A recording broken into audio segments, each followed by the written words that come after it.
Friends, it should be plain to us as we go through normal life experience that life is not always easy. And how are we to make sense of this? We pray, we ask the Lord for help, and sometimes it may seem that He's not hearing us, or at least He's not doing what we would want Him to do. Again, how are we to make sense of this?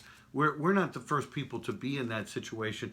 If we look at Jeremiah chapter 30, we have a great little chapter on this idea of God disciplining those He loves, and then that He has plans for good for us, restoration plans for us. Let's see what it says.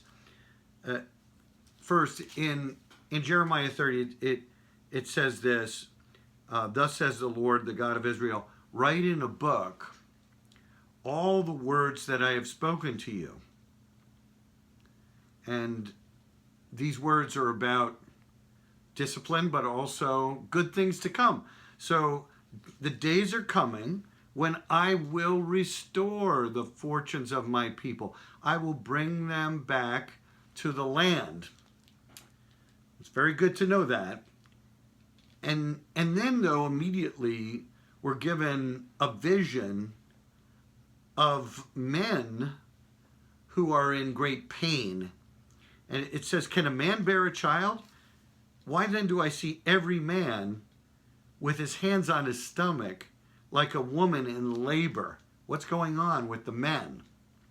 Right? It's a time of distress for Jacob, for Israel, in other words. But then it says this, yet he shall be saved out of it. So, again, good news, but it's not going to be easy. And what he says here is that I will break this yoke from off your neck, the yoke of an oppressor. He's going to break that yoke from off the neck of his people. And then they shall serve the Lord their God and David their king, whom I will raise up for them. So this future day coming will involve not only freedom from exterior enemies, but now the interior change necessary, where with a glad heart the people of God are going to serve their God.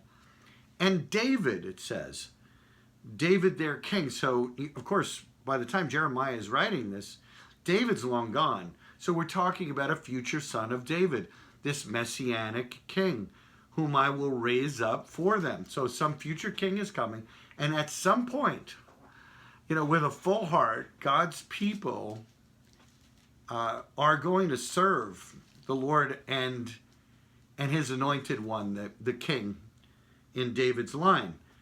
And he says, I will save you from far away and your offspring from the land of their captivity, no matter how far off you might be. The Lord is able to bring you back. I am with you to save you. He says, but of you, you see, even though there's troubles, of you I will not make a full end. I will not make a full end. I'm not going to utterly destroy you. I will discipline you in just measure.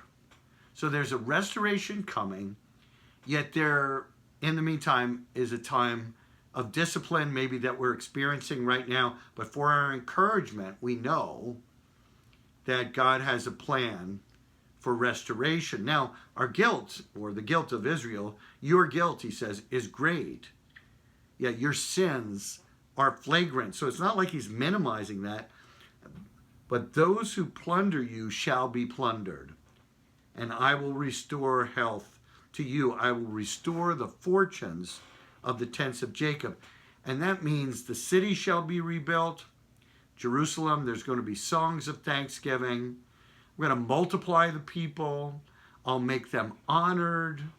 And their prince, this messianic king, shall be one of themselves. Someone descended from that line of David. Someone among you, one of your own, will be this special individual who will be the king. I will make him draw near. he shall approach me. So there'll be this closeness between the Son of David and the Lord our God. And you shall be my people, and I will be your God. So is there fierce anger of the Lord against his people? Yes. He's going to execute and accomplish everything that he has intended in his mind. And he says, yet there's going to be restoration. He says, in the latter days, you shall understand this.